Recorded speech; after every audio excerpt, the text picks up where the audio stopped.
you feel like I got through that? I can get through anything? The cancer? Yeah, the cancer. Probably had a little of that in me before, but I think that all just trickles down from mom. My mom had me when she was 17 in Dallas, Texas. Everybody in her community said, you can't have that baby. That's all trauma that she has to absorb. That as I'm growing inside of her, I am absorbing. Her whole mindset the whole time was like, fuck it. Yeah. We are going for this. And that's kind of always been my approach too. Hey everyone, welcome back to the Not So Sick Chicks. We are so happy that you guys are joining us today. This week, more than anything, is probably going to be one of our favorite episodes. Absolutely. This week, we've got our first guest who probably needs no introduction. You know him pretty well. He is a famous athlete, an entrepreneur, and a friend. But we're not here to talk about his CV this week. We are here to talk about his health journey and his fortitude to fight. And I'm so pleased to introduce you guys to Lance Armstrong. Thank you. Welcome to the show. Good to be here. Thank you so much for being here. Yeah. 2 not so sick chicks and 1 not so sick dude. Yes. Yeah, totally.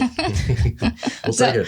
So this week we were reading up on you as a podcaster does, and I learned 3 things about you that I did not know already. First was that you and my dad had the exact same cancer in the exact same place. Yep. You just were 1 stage ahead of him. Right. I guess that's the athlete in you. Same year? No. No. He was 2009. Wow, so even later than Much me. later, yeah. Much later. You were crazy. 1996. 1996. Okay. But you guys had the same doctor. Yep. Second thing is you and my brother both have a part missing of your brain. And last thing is you and I were the same age when we got diagnosed. There we go. There we go. So to kick things off, we want to hear your diagnosis story. So I was, it's a long story. It's a long story because I had symptoms for probably better part of not a year, but probably 6 to 9 months of like these increasing symptoms, or certainly increasing in terms of in the sense that most people would have gone to the doctor after the first one, right? Yep. Right. Yeah. Just obviously the swelling of the testicle, which I just ignored that, and Right. Is that like a normal thing in biking? Well, I don't know, because guys don't talk about that. They talk about a lot of things, but they definitely don't talk about that. Right. Okay. But I was like, all right, well, this must be part of that. And then you had blurry vision, headaches, things that, again, I just chalked those up. I had an excuse for all these things. Right. Yeah.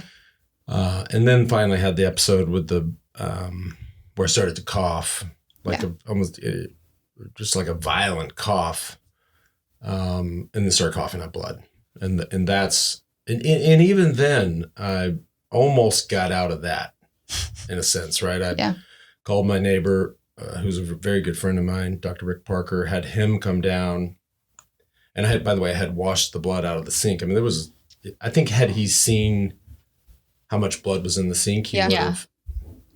Did you think it was a large volume of blood? I thought it was a large, yeah. Okay. Yeah. Okay. Otherwise I would have, but kept going. We're not talking a little spit up type of situation. This was a lot. And so, but I washed it out. And so he didn't see it. Got it. Do you remember why you washed it out? No. Having said that, it's been it should be 28 years. Congrats. Thank you. So it's crazy. I was right here in Austin, Texas. What we all know as this super smart, progressive city that people feel like you can do anything in Austin. Literally anything. You could start the biggest business in the world. You could cure any disease in the world. You could win any championship in the world. And in 1996, it was not that. Right. It just wasn't. But in 1996, which we'll talk about, there was a lot of things that weren't the same. Like the internet. Yeah. Yes. And resources and information and help. So when Dr. Parker came down, I said, man, I was coughing this blood, and he looked in my throat and et cetera. And by the way, he's not an ear, nose, and throat doctor. He was a plastic surgeon. But in 1996, it was like, the dude's a doctor. It's a doctor. It's a doctor. I'm calling the doctor. Right. That's what I do with my dad. Well, you're a doctor, right? Okay, come on down. Can you look at this? But he's like, well, maybe your sinuses are cracked. And then as he was leaving, I said, well, then and I don't know why. I mean, I find there's this one other thing that's just been bugging me. It's been bugging me for a long time. And I described it. He had a look, which, and I think a lot of this has changed for men or for young men in the 28 years. I mean, in 1996, it was weird. Like, hey, check this out. Like, that was strange. Yeah. And then he said, okay, this is actually serious. And so that's when he referred me to a friend of his, Jim Reeves, who was my urologist. And then that was really the start of it all. And I go to Reeves's office, and he had a look. And then I get sent to, and I had to drive to all these things. I was over near campus at the hospital there. So I'd drive down to get the CT scan. I mean, these I remember like it was yesterday, right? And so most CT scans are done by a tech. Right. So the tech is, and it's taking forever. So here I'm like, here's the boxes I'm checking. I'm like, okay, Dr. Parker says this is serious. Now I got to meet this other doctor. Right. I go in and see him. He says, okay, now you got to go down the street and get an ultrasound or a CT scan. Yeah. Text there. It's taking forever. Another thing. I'm like, Yeah. She leaves, and then the doctor comes in to repeat the scan. I'm like, okay, this ain't good. Something's off. This is another one. Yeah. Right? Yeah. I'm like, okay, this isn't adding up for me. He leaves, and then he comes back in, and he says, okay, now we need a chest X-ray. And then I'm really like, hang on. Now we got a problem. I don't know what's going on exactly, but this feels wrong. And no one was telling you why things were happening. No, but I think no. Yeah. That silence is so heavy. And then, and of course, all these things are real time, right? These CT scan, boom, you see it. Chest X-ray, boom, you see it. This isn't like, hey, go home, we'll have the results in 3 days, we'll let you know. Yeah. And so then the doc comes in with my images in that manila, big manila envelope.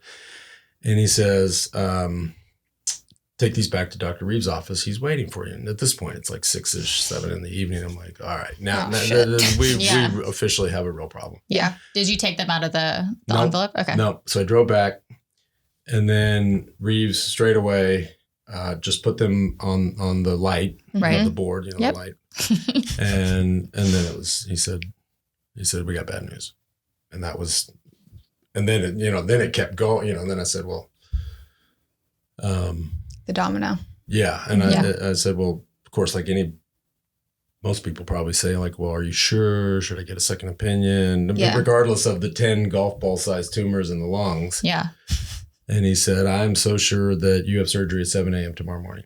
Wow. Jeez. And I'm like, okay, well, here we go. And again, October 2nd, 1996, no access to, the world today, we can all talk about the world today and what technology has done with our lives. And is it a good thing? Is it a bad thing? Yeah, there's a lot of good and there's a lot of bad. But in 1996, I would have loved to have Google, right? Yeah, or just some way. I was fucking freaking out. Just to verify. Can we say bad words on this podcast? Yeah, sure. Of course. I swear like a Alex sailor. says it all the time. Yeah. This is going to be very uncomfortable for me. But I was freaking out. And I was like, just like I called my neighbor because he's a doctor. Yeah. Now I'm going to call somebody whose sister had cancer. Right. Well, maybe she had breast cancer, or maybe their uncle had prostate, like two, very 3, 4 different. totally different diseases. Yeah. I'm like, well, this isn't, I didn't know. Yeah. I just do what you can at the time. I saw the big word, the big C word, and thought, you guys can help. And so anyhow, that, next morning, boom, the journey began. Did you know at that time that you were going to have to do chemotherapy? Or did you think, I'll get this out and then, maybe we're okay?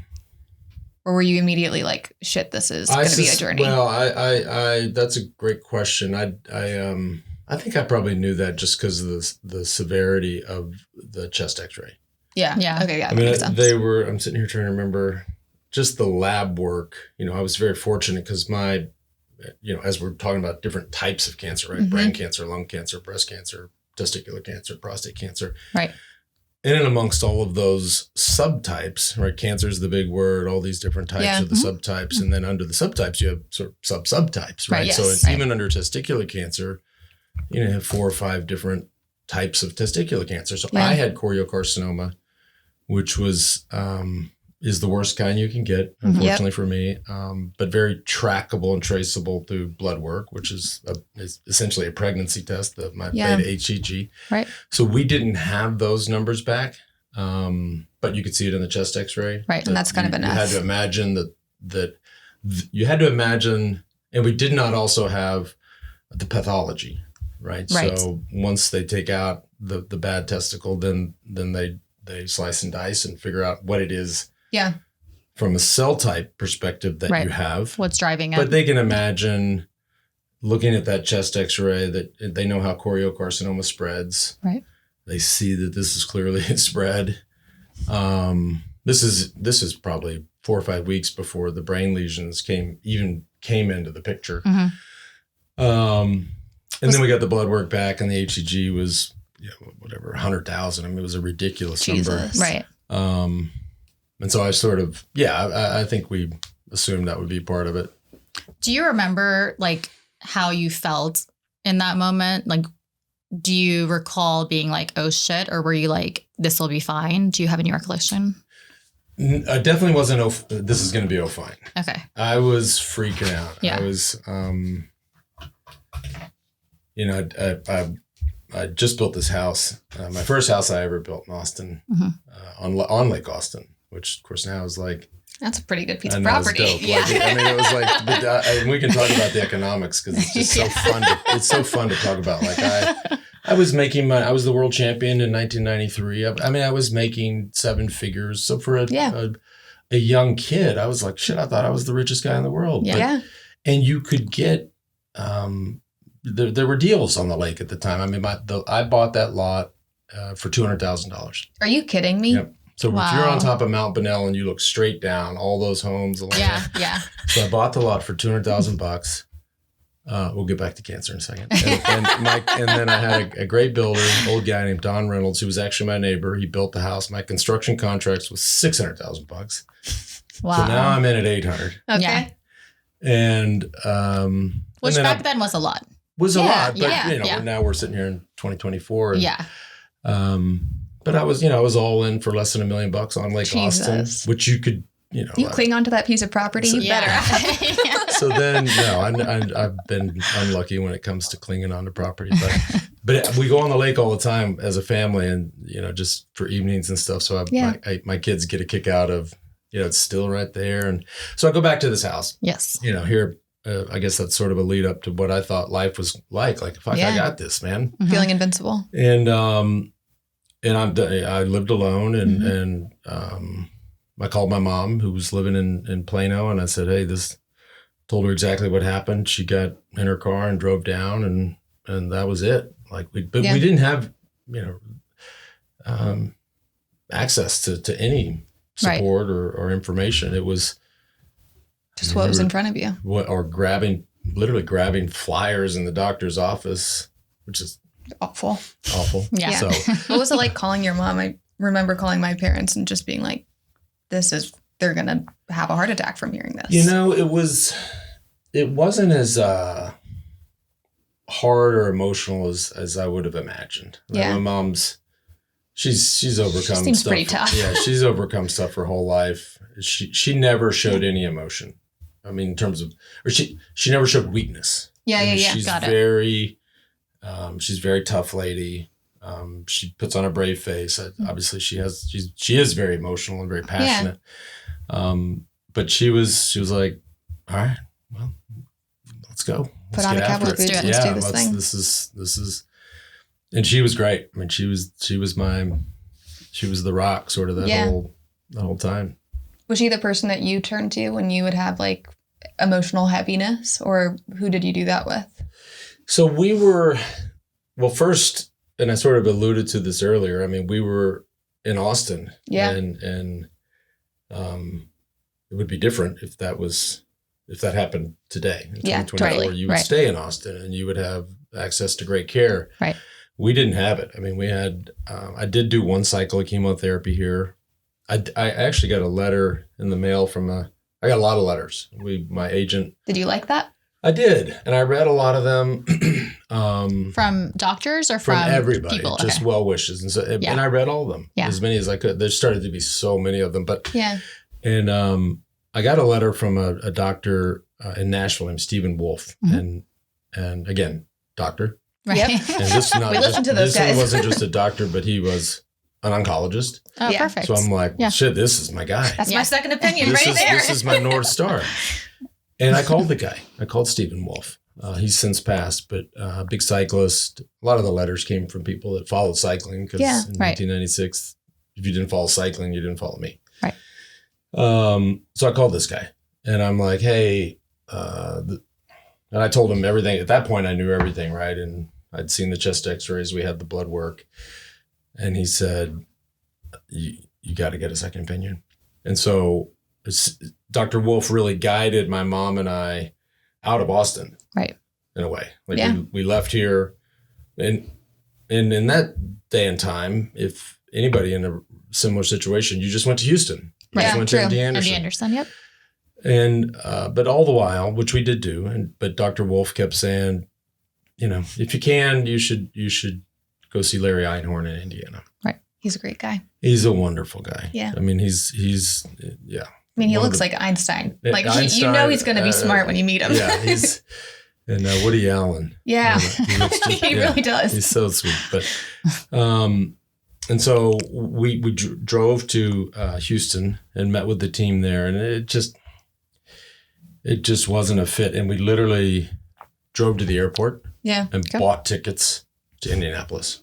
That's awesome. Yeah. And that Action was it. mode, yeah. That was it. And so, and met, Einhorn was actually in Australia at a conference, but I met with his entire team and I never left. I stayed in Indianapolis and did all my treatment there. And then that's when the onion started to get peeled back more and more. And, right. They asked all the doctors asked the obvious questions, but the headaches and the blurry vision said, well, is anybody taking a scan of the head? And I'm like, no. So that then, voila. Opened. Then we've got the 2 spots on the brain. And, and do you then think that they didn't scan your brain earlier because you didn't bring up the symptoms, or everyone was focused on, we've got XYZ in front of us, let's attack that? I think, I think at the time in 1996, there may have been a patient that came through anywhere in Austin before me with that severe disease. Right. But I wouldn't be surprised if there hadn't. Yeah, that makes sense. And so, they're thinking, we have testicular cancer, right? Does it spread? Sure. Where does it go? It goes to the abdomen. Right. Most people stop there. Yeah. Most people don't ignore things and they catch it there. Right. Yeah. Oh, in a worst case scenario, well, gosh, it can get into the lungs. Yeah, totally. We got that. Yeah. I think it very rarely gets to the brain. Yeah. But it did. And so that was just when we discovered it. Do you think at that time, I know listening to your story, it's actually funny. So even though I got diagnosed last year, there's still a lot of confusion around what to scan and how far have things spread. Do you think at that point, if you had asked for a full body scan, would they have done it? Or do you think they would have just dismissed you and been that's not common? Well, knowing the system, they tend to not want to do more. Yeah.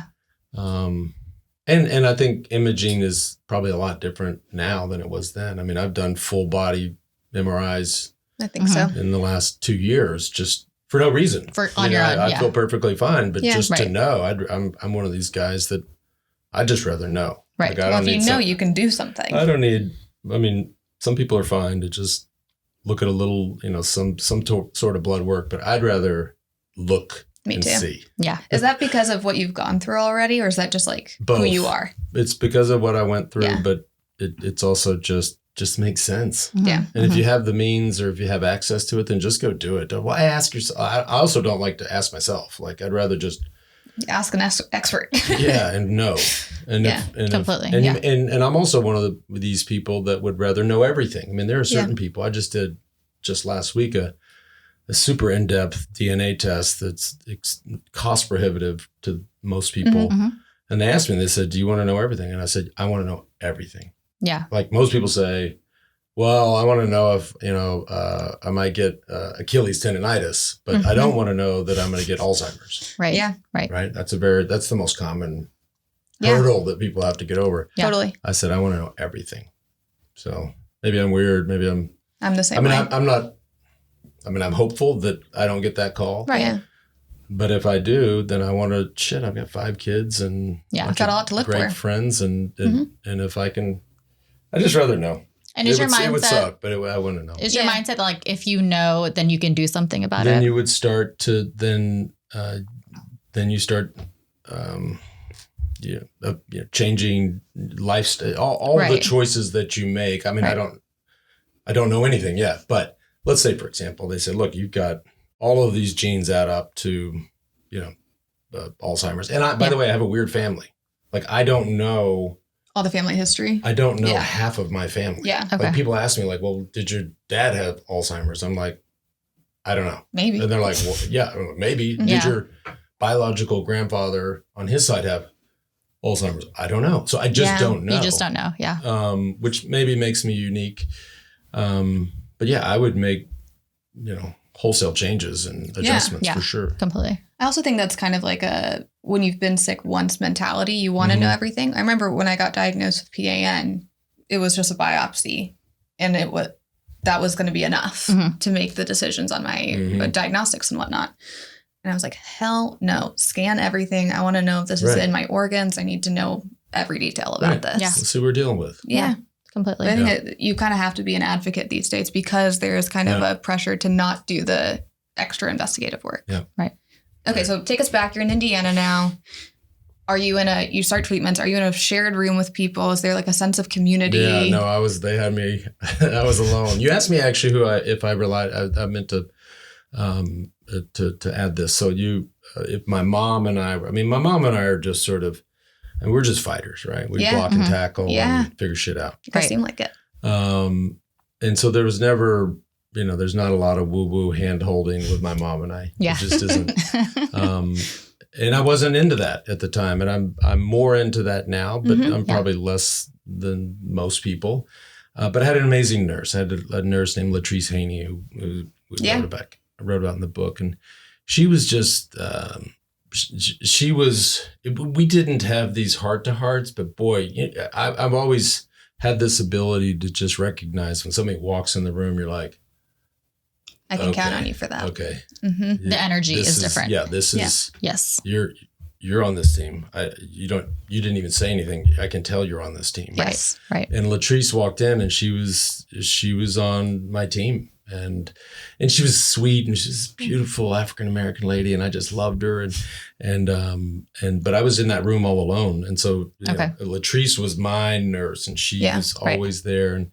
And she was just special. And we would joke, she'd come give me my meds. I'm like, hey, like you got the right amount today, right? You didn't, you putting anything else in this thing? Screw this up. This isn't a placebo. Yeah. Yeah.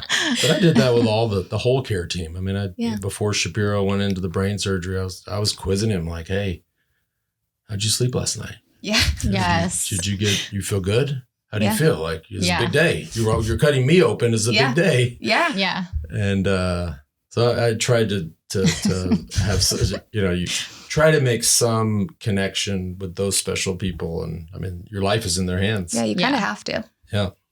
The doctor who did my kyphoplasty back surgery, it was at like midnight. And I told him, listen, why don't you go home and get some sleep?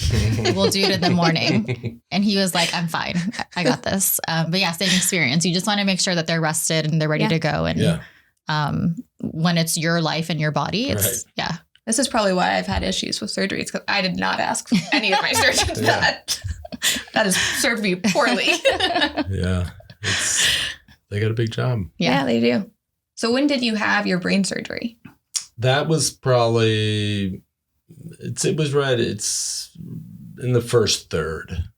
Okay. So I did 4 cycles of chemotherapy. I think of these things in terms of those cycles, right? So they were, and by the way, I didn't get treated I mean, what they treated me with was terrible. Yeah. But your journey is wildly different than mine. I mean, I was treated for 3 months. Like it's just boom. Yeah. And, Dialed in. high dose platinum therapy, which is rough. Yeah. But 3 months, right? I mean, I can remember what I did 3 months ago. It feels like it was 5 seconds ago. So you had like a goalpost at the end. Yeah. And you hope. Yeah. Right. Yeah. Right. Because totally. They're definitely letting you go in 3 months, but they're telling you may be coming back, which is the worst part. Like you want to hear, right, when am I done with this? Yeah. But you don't want to hear, but hey, we're going to be knocking on your door every month and you might be coming back here. Yeah. Right. That's the worst, ringing of the bell doesn't. Part. Yeah. Yeah.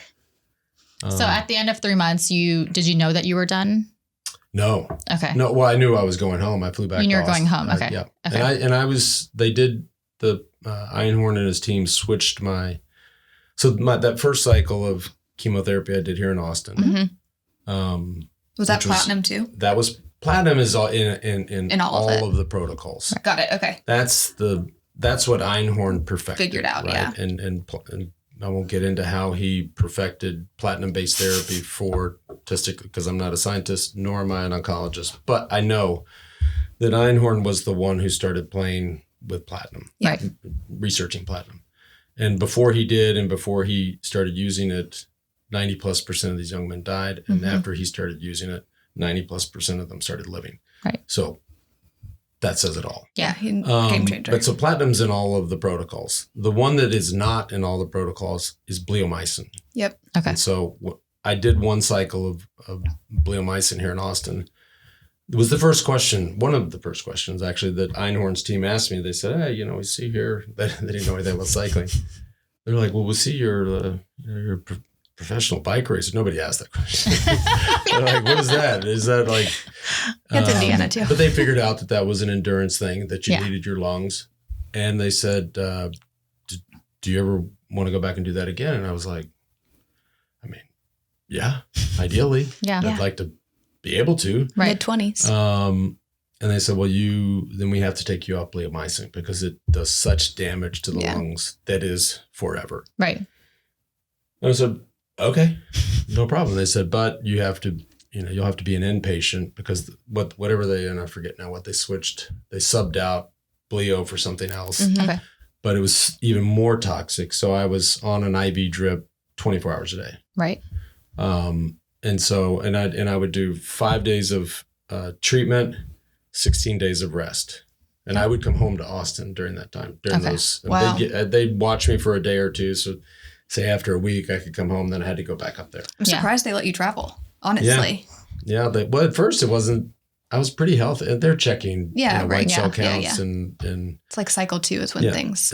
Cycle 2, change. I got sick once. Cycle 3, I was sick all the time. Cycle 4, I was like, okay. Right. I'm done. Yeah. Like it was, the way that it ramped up was surreal. Yeah. Yeah. So that was, but yeah, the platinum was in all of it. That's it. That's the magic. Right. We talked a little bit about, so you were in a room alone. Did you meet any other patients? Like, did you have anyone else going through it that you knew of? Mm-mm. No one. No, I was all alone. Do you think that would have helped you? I had so many visitors and my mom was there. Like she was like the scheduler. So many people were coming to visit. Right. So you felt supported in that way. Yeah. Yeah. I would have felt weird with like that little curtain in the middle. Yeah. No. Yeah. It's something. And they were, they looked after me really well. That's great.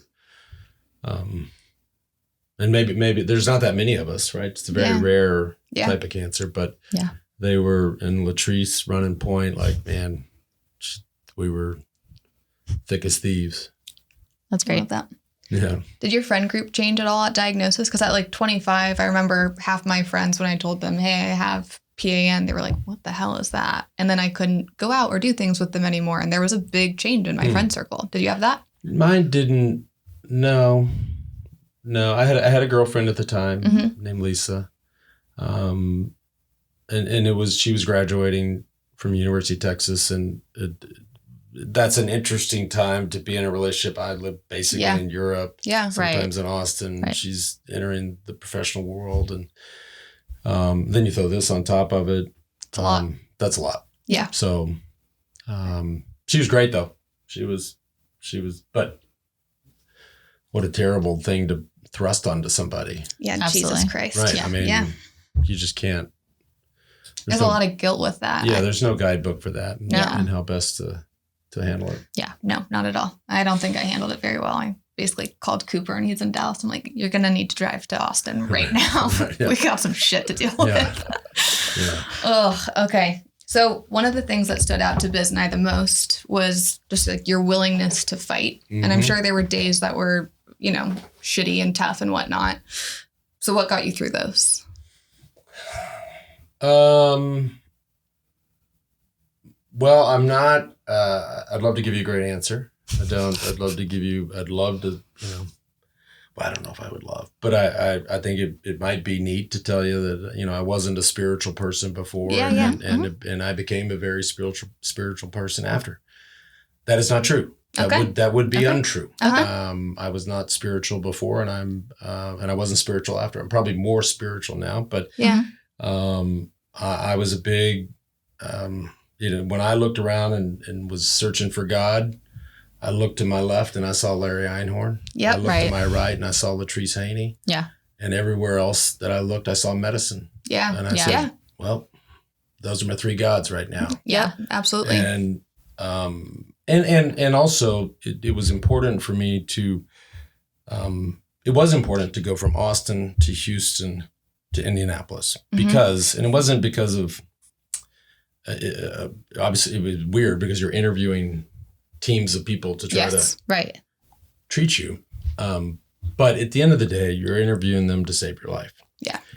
And what I will say about this is that the last thing that I wanted was to, if this doesn't work out, and they would have known fairly early, like, hey, this isn't working. Yeah. Let's try something else. Or 6 months after I leave, they say, tumor marker's coming up. You got to come back. Eventually you realize it's not going to work. Yeah. I didn't want to be in a position, assuming you got to the end, of saying, I should have done something else. Right. So I wanted to exhaust all of these interviews, so to speak, and say, look, if this is going to work, this is my best shot. And so therefore that is my God. Yeah. Right. And then I just, I used a lot of sports analogies. Like I probably was different than most patients when it came to chest x-rays, for example. And we didn't do a ton, but we did them once every 2 or 3 weeks. I mean, when those things came off the printer, I said, motherfucker, all these people I just talked so glowingly about. I literally was like, Patrice, bring that over here right now. Come on. Put it in me. I want to see. When those tumor markers, when they started spitting out on the printer, like, come on. Yes. And those were sports scores for me. Yeah. And so, and I went in to a game and I was 50 points down. And then I started to see the chest x-rays. I started to read the tumor markers, and I'm like, wait a minute, we might have a tight ball game pretty soon. Right. And I literally thought about it in a sports way. And then when they kept coming down, I'm like, man, I think I'm ahead now. I'm breaking away. I'm breaking away, and they may not catch me. I love that. I do too. Did you have like any specific mantras that you held on to then? God, you're a lot smarter than me. I know. I didn't. God, I probably did. I want to think about that. I do know that we did one of the times. I saved it forever. It was one of the times that we had traveled back to Indianapolis, so I would get there the night before. So I would either I stayed in this little hotel attached to the hospital, like every hospital has, and they've got that sucky, angel wing, sucky thing that goes across the road, like above the thing. I'm like, especially in a cold place like Indianapolis, I'm like, and I was there in the dead of winter. Oh God. That was kind of good because you look outside and you're like, I wouldn't want to go outside anyways. Yeah, it's true. That's true. And we had, I don't know, some Asian place, and they had fortune cookie. Mhm. And I always, I don't like fortune cookies, but I always read what it says inside. Same. Yep. And it was some great quote. I'll probably butcher it, but it was something like when you must, you can, or something like that. It was I one like of these. that. Yeah. And I was like, all right, well, here we go. Like it was, but I was 24 years, 25 years old. It's wild to think back. I mean, I look back at a 45-year-old Lance and I'm like, dude, you didn't know anything. I'm 52 now. Yeah. Yeah. And I can't wait to be 62. Like but right. Looking back on it, and I was just a kid. Yeah. Yeah. Absolutely. Naive and young and trying to just I mean, I have a live. son that age now. Yeah. Yeah. It's kind of wild. And he wild. doesn't know anything either. Right. Yeah. I'm sure he does. Like, think that he does. He's With you as his dad, I'm sure he does. he's doing his best. That's great. When my dad got sick, there was during that cycle 3, cycle 4 stage, there were some tough days. And I remember sitting on the couch one day and he was having a breakdown like, this is hard. This is really, really fucking hard. And I don't know if I'm going to get through this. Mm-hmm. And I was 16 at the time, 15, Terrible. 16. Yeah. Really, really hard. I mean, I was like your mom. I wanted to have a stoic face. I'd go up to my attic to cry and I didn't want anyone to know that I was upset by it. Mm-hmm. And at the time I was like, okay, he's got to have something to hold on to. When you're questioning God, questioning everything, there has to be something that you cling to. So my mom is Norwegian and I found this like Nordic ruin called Inga's. And it means if there's a will, there's a way. And so I ended up like, I don't know where the hell I found it, but I found something that had it on it, got it, and put it around his wrist for his next infusion. I was like, that is what you're going to get through, okay? Yeah. And then all 3 kids got it tattooed on their body later on. And my dad had originally said, like, tattoos out of the will. I was going to say. Out of the will. But, when it's for him, he was okay with it. I know. I knew how that was going to end. Yep. Tale as old as time. Yeah. I didn't have a lot of... I'd have to think. I was definitely scared. Yeah. Like I said a second ago, I mean, I was really sure that it sounds crazy to even say, I turned my life over to Larry Einhorn. Yeah. Right. And I think if you're prepared to do that and you know that this is your best shot and you're just in, you're like all in and yes, fingers are crossed and you're doing everything you're supposed to do, but like that was it. This was my best shot. I wasn't like supremely confident, but I knew that if it didn't work out, I was going to die. Having tried it all. Content that I had tried, I had gone to the best. Yeah. Right. What other things did you do during that time, like lifestyle wise, to try to fight on your own? I have a very, and we wrote about this in the book, but it's important to, I think, touch on because And I don't want to. People attack these things in their own way, right? Right. Totally. Whether it's from a spiritual nature or whether it's from diet, right, or some guru does. I don't know, right? Yeah. And so I was like, well, I'm gonna start eating a macrobiotic diet. Okay. So I hired this guy in Austin, and he's like, explaining to me the difference between alkaline and acidic diets. I'm like, oh, okay, I can do that. Like this is. He's like, well, you don't want to be acidic because blah blah blah. I'm like, yeah, that makes sense. I'm like, all right, I'll do that. Yeah, sign me up. I lasted like 2 weeks, and of course, then I'm starting to get sick. Yeah, you can't keep anything down. And I'm like, then nothing looks very appetizing. Everything tastes like shit. Yep. And I'm like, this is not. And then I was. I think Latrice was there. We walked down to the hospital cafeteria. Mm-hmm.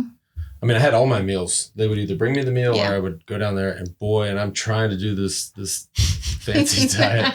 And I see these apple fritters. You're like, give me them. No, I'm like, that may be the best looking piece of food I've ever seen in my life. Yeah. And I just started hammering these apple fritters. Macrobiotic diet goes out the window. Right. And I'm just hammering apple fritters. Yeah. And that was, but I would eat them.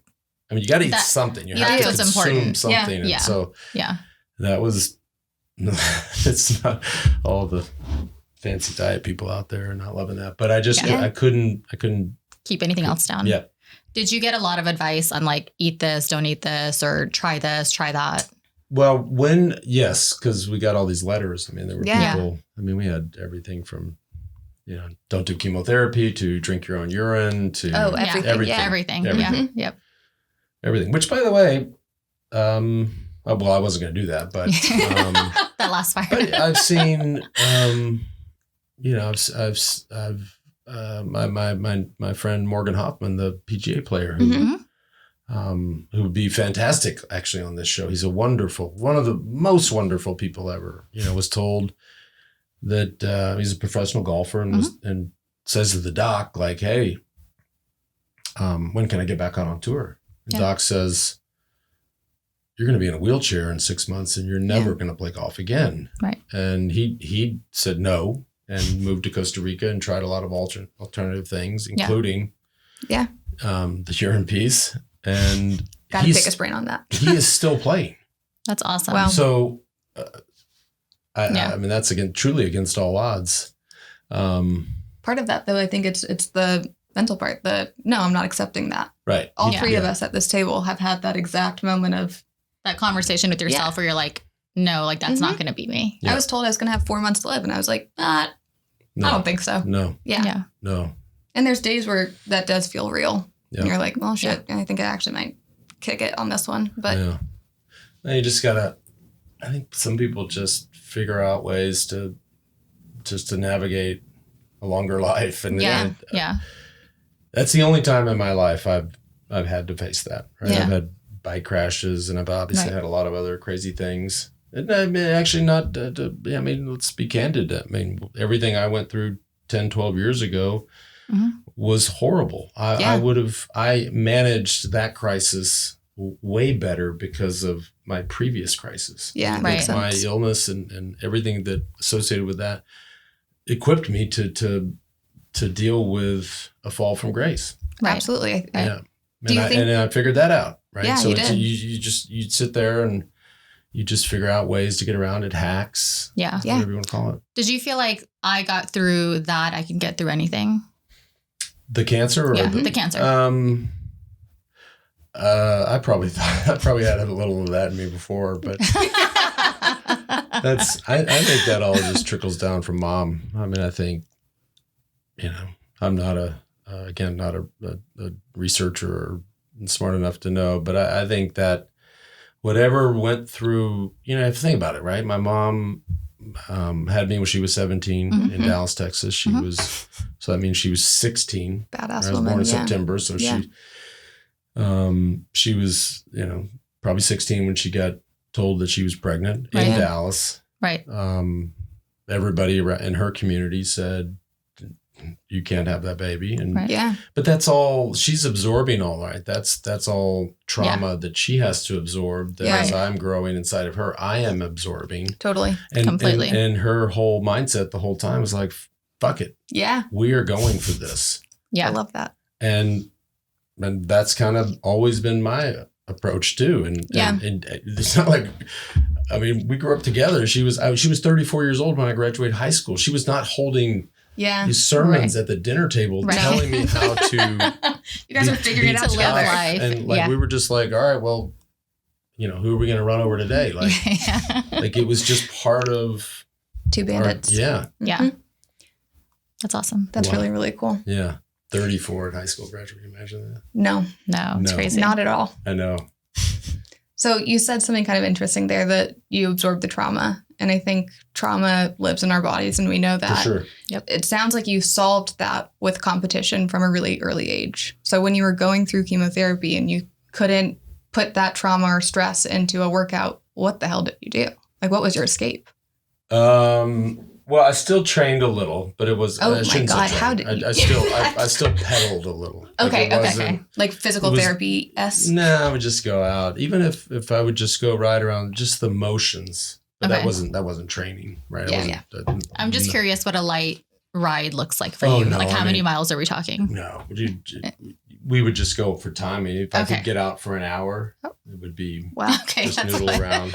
It was like a stretch for me to walk for 10 minutes when I was going through light chemo. Well, biking is easier than walking. That's why they invented the bike. That's true. That is true. Thank you. I needed to hear next that time one. you're going uphill. Should have gone on a bike. Next time you're around a hill and you have your bike, here's a test for you. Okay. You can just get off the bike and start walking. Okay. And or brisk walk. And you'll be like, wow, this is really hard. Yeah. Then get on the bike and then start pedaling easy. And you're going a lot. It's just a lot. That's why we invented these things. Okay. You know, it went from the feet to the bike to the automobile. And Okay. Are you like a geek on history of biking? I know a lot about the history of cycling, but so no, not a lot of training. And Okay. But yes, I mean, I think the question was in and around trauma. Like, yeah, I mean,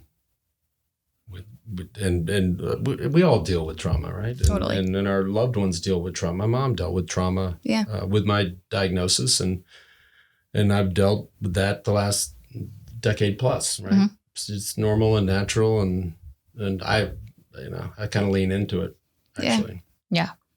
You said something interesting in a podcast that we watched that was like, it's weird to say, but I'm grateful for it. It's made me a better human. It's something that Biz and I say to each other all the time. Right. I like who I am now a hell of a lot more than who I was before all of this. I know. Well, that's true. Yeah.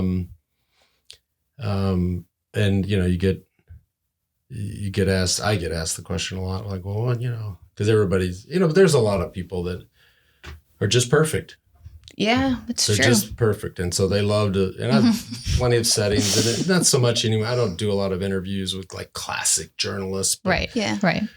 But I've done enough of them, and especially the last decade. And they sit there and they love to, what would you change? What do you want to do different? I'm like, first of all, we don't get to do that. No. Right. We hate living in the what ifs. It's stupid. And so, and if you, as I tell people, like I woke up today as me and I like it.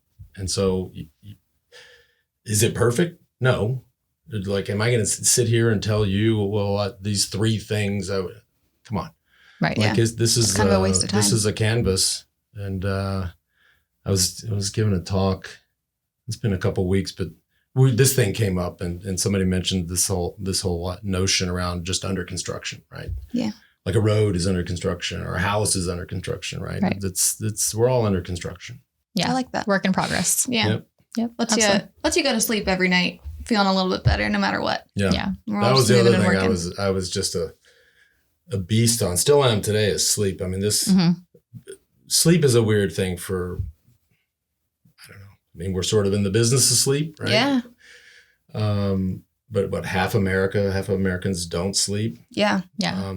Technically speaking, they're Right. bad sleepers. Yeah. Right. When I left Reeves's office, right? So this is now probably 8:00. I get home, call mom. I know I got a surgery at 7 a.m. I went after my mom. I wasn't even there when she got to the house. I went, so it's now probably 10. I went straight to my room and fell fast asleep. And alarm went off and I was like, all right, Go time. I'm ready. Like I knew that I was like, oh, this is a fight. Right. And if I'm going to fight anything, anybody, any time, Right. I want to be rested. Yeah. Just like the doctor. And I just was knocked out. Like my body, I was like, get ready. Have you always been good at Always sleeping? been good at sleep. That's awesome. Do you have like a routine that you've stuck to for that? No. Well, I mean, other than having a bed and a pillow. Do you Damn fall? it, Lance. Yeah, not the answer I was hoping you were going to say. You're like my wife. She's You like, just fall asleep. she fucks with me all the time. Like she's one of these bad sleepers. Like this morning, Yeah. perfect example. Okay, Like last hit us. night, I was a little traumatized from the Nuggets game. They lost, but I slept like a baby, like I do every night. And she slept terribly last night, so she was not happy. But it goes like this: I walk in and I see the bed and I see the pillow, and I'm still walking. I'm already starting to fall asleep. Clicking down. Amazing. Like it's just, and by the time I get over there, like my latency on the ring is on average is 3 minutes. Are you kidding me? Mhm.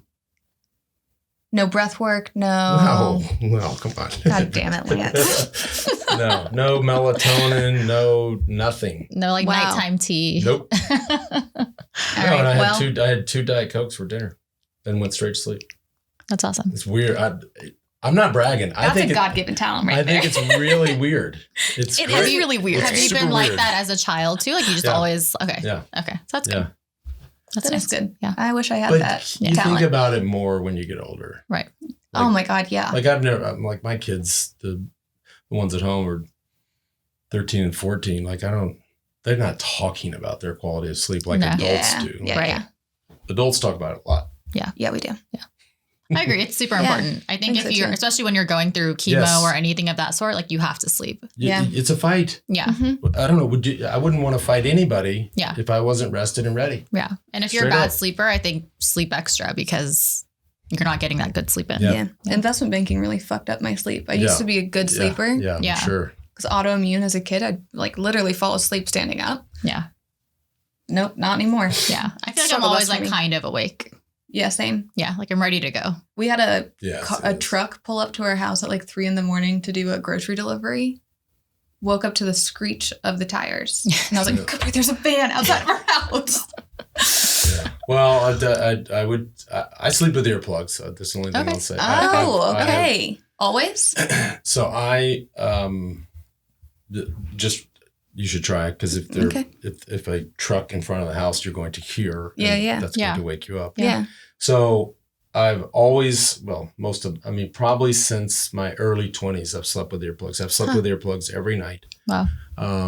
And I started sleeping with earplugs because I was in Europe racing at the time, and it's still the same, but especially loud back there. then, the Yeah. rooms, they put us in shitty hotels. Right. And in the Yeah. summer, there was no AC in the room, so you had to have the windows open. Street noise. Your Yeah. street noise, Yeah. people out stumbling around, partying, Yeah, yeah. trucks, early morning garbage trucks, whatever. Yeah. So Mhm. I had a teammate who's like, dude, you gotta start sleeping with earplugs now. I was like, all right, that's weird, but okay. Mhm. Yeah. And I always have. And even I was just in Scotland at this friend's birthday party at this castle. This might have been the quietest place on earth. Still need them. It was I couldn't imagine sleeping. I was joking. He turned 80, so I was with a lot of 80-year-olds, and I was sort of, I slept so good. I didn't hear my alarm, and they were like, and I was like, I had my earplugs in, and they were like, they looked at me like I was crazy. They Yeah. were like, Why? well, why do you need? This is the quietest place on earth. Yeah. I'm like, oh, it's a long story. I'm just used to it, So every night, I'm going to do some science on myself this week. Okay. I'll report back. Yeah. the foam. Don't get the waxed ones; those are gross. Just Yeah, the foam ones. That you turn. The Yeah. You OG, just turn them up, stick Yep. them in there, the then Indy they- 500 ones. and then like the ones they give you on a Airplane. like an international airplane, flight, yeah. and then they just expand in your Mhm. ears. Yeah. I like those. Okay. I'll try that too. Okay. Awesome. All right. Report back. Yes. We're scientists over here. Okay, so I have a big question on when you finished treatment and you were deciding to go back into cycling. Like, what was the mind fuckery of I just beat my body up, I lost all this muscle, my peers are not in that stance? Did you feel like you had so much work to do, or did you have the mentality that you've always had of like, I can do this? No, I had the mentality that I had been competing. So I was diagnosed on October 2nd. Mhm. I did the Olympic Games. So sort of three data points. I did the Olympics in Atlanta in August. Okay. I was diagnosed in October, and I'm seeing this chest x-ray. Yeah. And I'm going, well, 2 months ago, I was in the Olympic Games. Right. And this is what my chest looks like. Like, well, I don't know. Like, if we fix that, I was doing that with the shit. yeah. Yeah. If we fix that, I feel like I'm probably going to feel better. So I'm Right. like, well, okay, well, let's get this stuff out. And then watch out, motherfuckers. Like, here I come, because I can breathe again. Yeah. Right. Right. Unshackled. I'm ready to go. Yeah. Like that Robert Plant song, I can breathe again. But so, that wasn't the case. Like, I came back and I wasn't. I did set myself up for failure in a sense, because it's still a hard sport, and I had been out, and I had missed training, and I had missed days on the road of racing. And your body got beat the fuck up. Yeah. Well, I was. Yeah, I didn't think about. They didn't keep me as an inpatient because these are, this is green Light, juice. yeah. Right, This is highly toxic stuff that, Yeah. at some point in time, we'll look back and go, gosh, Can't believe we did I that. can't believe we put that in people's bodies. Right. Yeah. Right. But, and so it didn't work out the way that I thought it would initially. I was like, so I got really frustrated. Yeah. That makes sense. That makes Do you a lot feel of like sense. eventually, like you were stronger than you were before? Eventually, for sure. Yeah. But I had a moment where I got so frustrated because I expected, now that my body was clean and healthy and all this was gone, I expected to be winning. Right. And so I got so frustrated with that, just expecting that win or wins, that I just quit. I mean, in March of 1998, I just pulled off the side of the road and I said, I can't do it. Like, this is, maybe I am messed up. Yeah. What made you get back? Well, so I came back to Austin, and I was married at the time to Kristen, and I had all the same friends then that I have now. And I was just goofing off and I was like, well, didn't work out. Yeah. What age was this? This was spring, Like late almost spring 30? of 1998. No, this is right after. This Oh, is wow. Okay. Right away. Okay.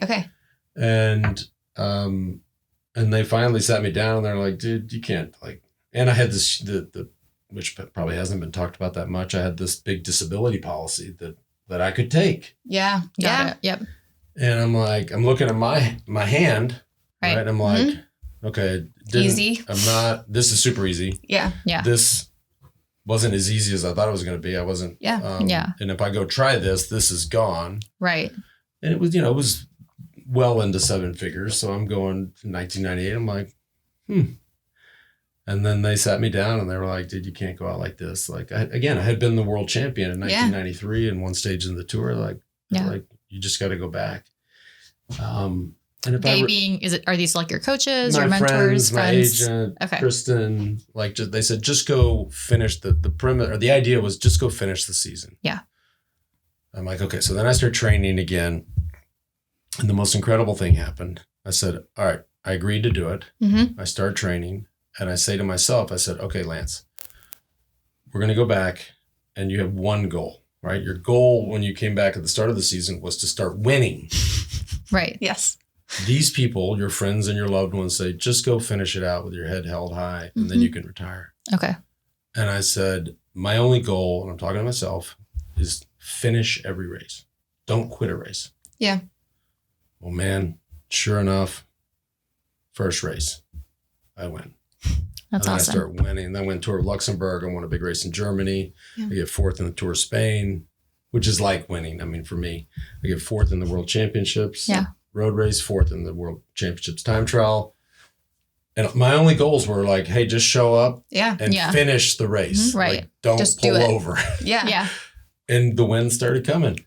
And the rest is history. Then the team was, then they built the team around me because if you get fourth in a big race like the Tour of Spain, then they get behind you to try to do something in the Tour de France. Not necessarily win, but to even if you get top 10 in the Tour de France, it's huge. That's a good result. Yeah, totally. So do you think it was like taking that pressure off of you? Is that what it was, do you think? You think you're just like, I'm just going to show up and... I was just, for whatever reason, and I'm not necessarily wired that way, like just to be a finisher. Yeah. But I was like, just go over and finish. Yeah. Did that change? Well, yeah. Then after that season, then...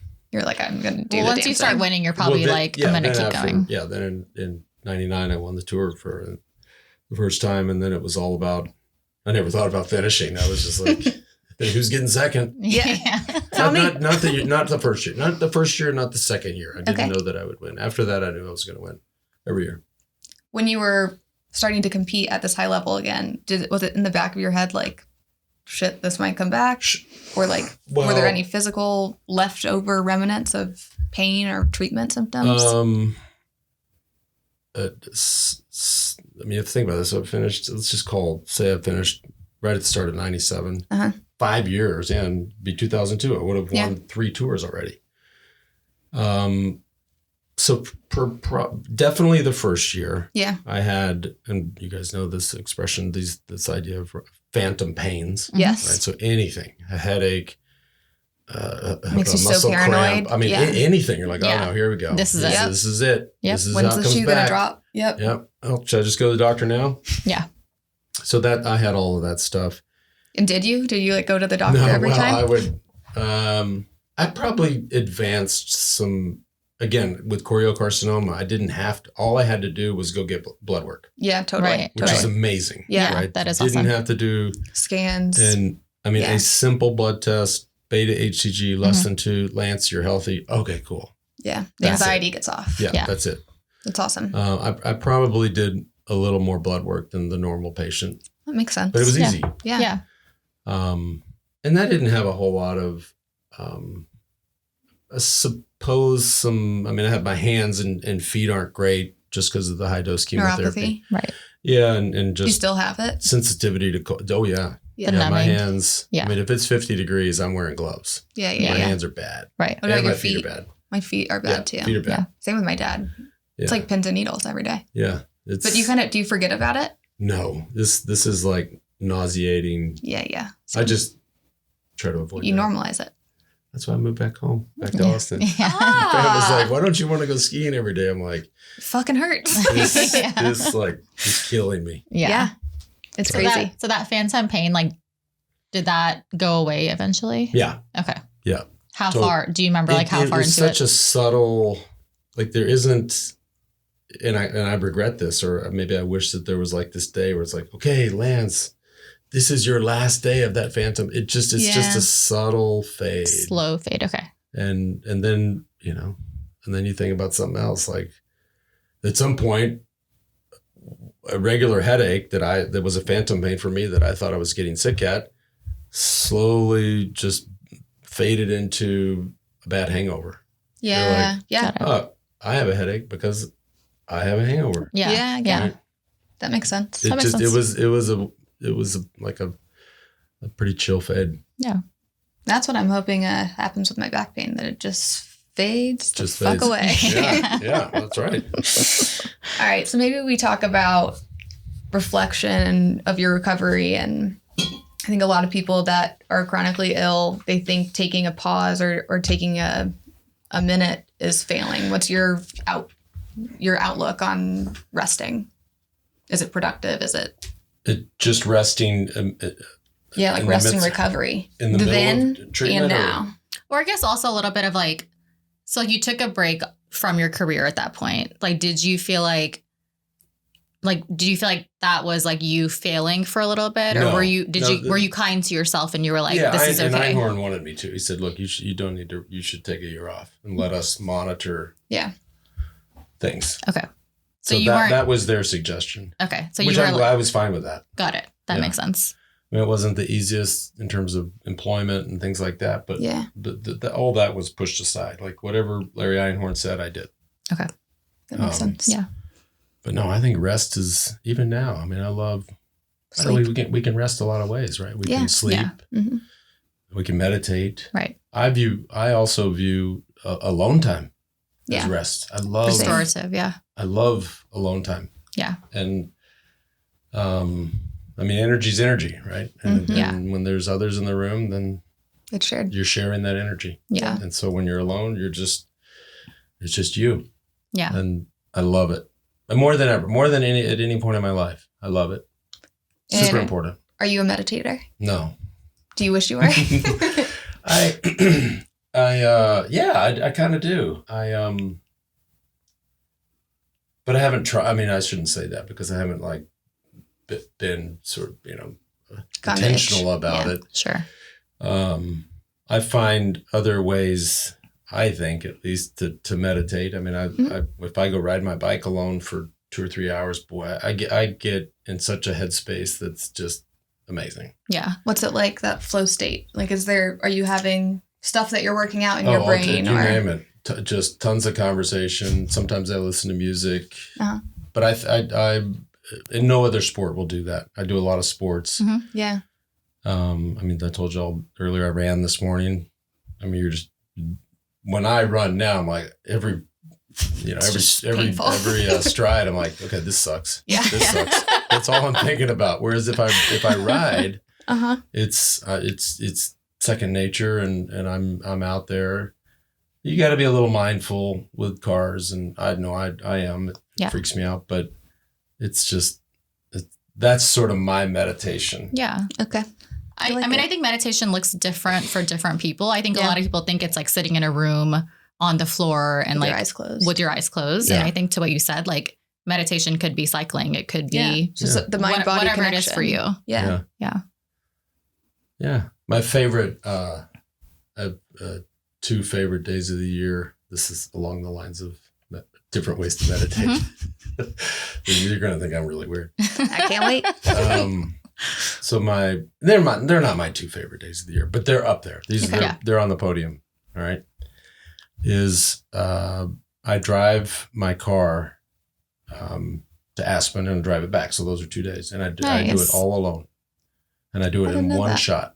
Wow. So on June, I can tell you exactly when I'm doing it this year. So June 15th Okay. at 5 a.m. Okay. I will be leaving right across the street from this studio, and I'll drive straight shot by myself to Aspen for the summer, all alone. Huh. Wow. Quick stops for gas, bathroom, food's already in the car, everything. All alone. 13 hours, 14 Your dog? hours. No? Nope. Is there No music? distraction. What are you doing? Some music, Okay. some podcasts. Okay. But I love music. Like I'm a huge. What do you listen to? I listen to, the better question is, what do I not listen to? Okay. So I don't listen to, because I love a lot of different types of music, but I don't love rap. Not that I don't love it. I just don't listen to rap or Sure. hip hop or Yeah.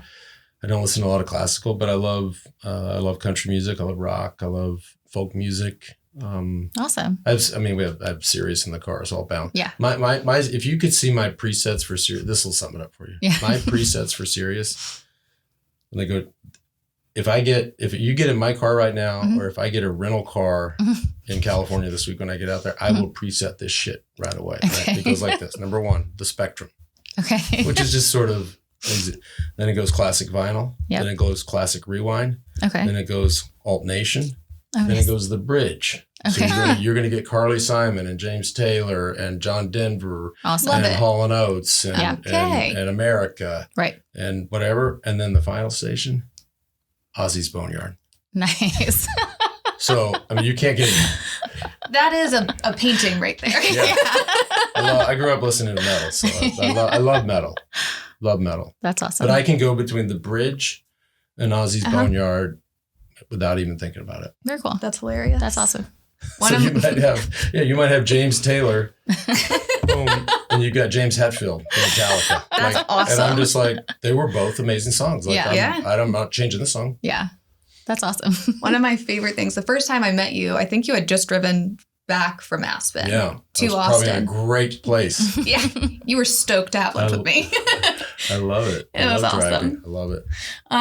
But you told me an awesome story about ACL Mm-hmm. and how that started. And I think it's a pretty cool story. So do you want to tell me? It is, and it's kind of relevant to everything we talked about. Like my story, this story, right, that doesn't resonate in Austin or America or around the world if I'm not a cancer survivor. If I was just a kid from Plano, from Texas, that won the Tour de France 7 times, there'd be a whole lot of sports fans that think, man, that's cool. Yeah. But when a cancer survivor did it, it became everybody's story. Right. Yeah. Which was a heavy, It surpasses reality. Yeah, I mean, it's it's a heavy amazing. thing to carry. Yeah. And so Austin was all in on this story. And they, in 99, they said, well, we want to celebrate you. And we want to have a parade for you down Congress. And I was like, I mean, again, young. I mean, at 52, I'm like, what were you thinking? I'm like, okay, fine. We did this parade, tons of people there. It was very sweet. And I remember thinking, God, this is not that fun. Like sitting in a car, like waving. Texas it was heat. it was brutal. And so then I went again in 2000, and the city says, hey, we want to have another parade. Mhm. And I said, no. Yeah. And they're like, well, what do you want to do? I said, I want to have a fucking rock show. Hell yeah. And they were like, what? I said, I want to have a rock show I love it. because I like to rock. Yeah. That's what I want to do. Yeah. And they were like, this is 2000. Austin was starting to get cool, but we had a university Yeah. and we It's a had a college town. government. Yeah. Right. That's Correct. it. Right. And we had Dell. Yep. And they were like, well, do you want to use Auditorium Shores? And I was like, perfect. And they were like, well, who's going to put it on?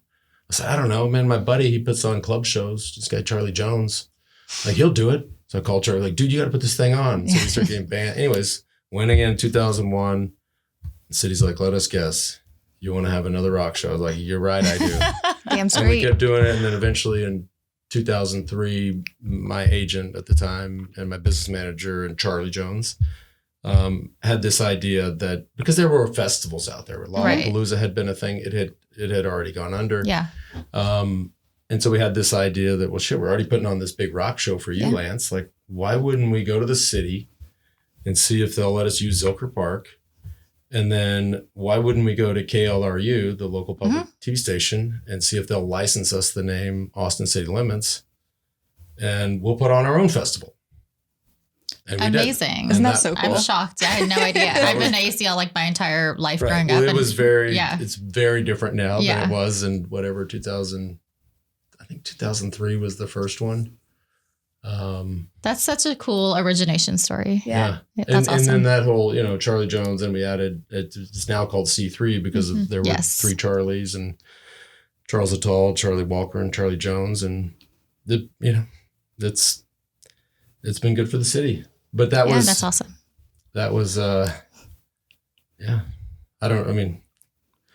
Nobody wants to be in a parade anyway. I was just going to say ACL versus a parade, like ACL any all day. day. Yeah. Yeah. Yeah. So you've done some pretty cool shit in your life with Yes. some legacy projects. Talk to us a little bit about like what your ideal legacy is for being involved in the health community. I mean, as a survivor or in what context? As a survivor, and then also just like as a human being, like you have Next Ventures, which, Which obviously we invest in a lot of that. Yeah. I think personally it would be weird. If I was, if I had the personal health history that I have, Mm-hmm. and I started a fund that invested in crypto, Right. or in whatever, that would be strange. Like it's. By the way, I don't know anything about crypto. Me neither. And I know some things about health and the healthcare system and health and wellness and however we want to define it. But I don't know everything. But I surround myself with great people, and you've met a lot of them. And I love investing in this space. It's look. I think the thing that's most important to me about Next Ventures and about my podcast is if you go back to the day after I did Oprah, or the day after it aired, because I did it and then they waited a few days. And then if you go to go back to the day after it aired, and you said, if you just had the ability to poll all, everybody around the world, or maybe just Americans, and said, okay, what are the chances that in 10 or 12 years time, this guy that you all just watched and were so disappointed in, what are the chances that in 10 years time, he's going to have one of the biggest podcasts for his sport, if not the biggest, and he's going to have one of the most successful venture funds in his space, certainly in his vintage. Which by the way means that other people have trusted him with their money. Right. That's the most important part. And not a little bit of money either. Not a little. It's a big ass fund. Right. And so it's not my money. I mean, it's a lot of my money, but it's mostly other people's money. Right. So the most important thing is others are going to trust him with their money. What are the chances? Yeah. And the number, my mom probably voted yes. A couple close friends probably voted yes. The number was in the low single digits. Wow. And so we touched on it earlier, just this whole idea of no, there are no do-overs, and how we all end up in this place. And it's I'm super grateful and thankful that the world gave me a shot. It's all sort of added up.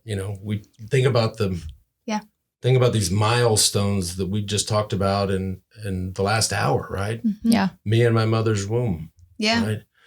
Me and her growing up together. Me being diagnosed. Me conquering the world from a sports perspective. Right. Me falling from grace. And me here now. Like, that's a lot. It's a lot of different lenses. It's a lot of stuff. Yeah, it's a lot of life. And so it's a lot of life. And but yes, I have done some epic shit. You've done some epic shit. Yeah. Met a lot of epic people, and been to a bunch of epic places, and I've got a bunch of epic kids. So That's so great. Yeah. That gave me the chills. Thanks for being on this podcast, Lance. This has Yeah. been amazing. I would do anything in the world for you. You know that. Thanks. I think it was, by the way, I think it was my idea. I think it was your Was it my idea? Because you told, no, hang on. You told me, you're like, we're starting a podcast. And I'm like, Alex. I'm like, finally, I'm like, hey, like, I would love to be on that podcast. I love that. It was a nice text you sent. Yeah. Yes. Awesome. Thanks for having me. Thank you so much. Thanks for being here. Thanks for listening to another episode of the Not So Sick Chicks. Remember, new episodes drop every Monday. Subscribe and rate 5 stars. And of course, send this to a friend who is a sick chick trying to be a little less sick. We're all in this together. Follow us on socials at the Not So Sick Chicks. And we'll see you next week.